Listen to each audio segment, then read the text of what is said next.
नाही का? माझ्याकडे फक्त सायकल आहे, तुम्हाला फोर व्हीलर देशील, पण कुठल्याच प्रकारचं काहीच माझ्या या प्रपंचामध्ये चांगलं झालं नाही. मग मी आता तुझ्या वारीला येणार. देव म्हणले बाबा इतकं दुःख आहे का तुला? काहीच नाही चांगलं झालं. म्हटलं देवा काहीच चांगलं नाही झालं, उलट इतक्या चिंता आहेत म्हणे माझ्या. माझं काय सांगू तुला? देव म्हटलं बाबा काय चिंता आहे ते तरी सांग. मग तो सांगू लागला देवा अहो माझ्या बायकोला एक आजार झालाय, तो आजार काही जाईना बरं का.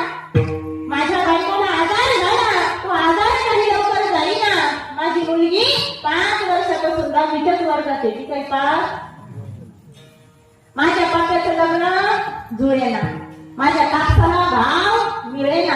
या सर्वांमुळे मला काही भाकरी मिळेना. देव म्हणला का काय? अरे बाबा तू माझ्या प्राप्तीसाठी भजन तुझं सुरू नाही. कशासाठी भजन आहे? तुझ्या प्रपंचासाठी. पण आता तू भजन करतोय, पण माझं जे केलं ते कुणी फेडायचं? केले कर्म झाले त्याचे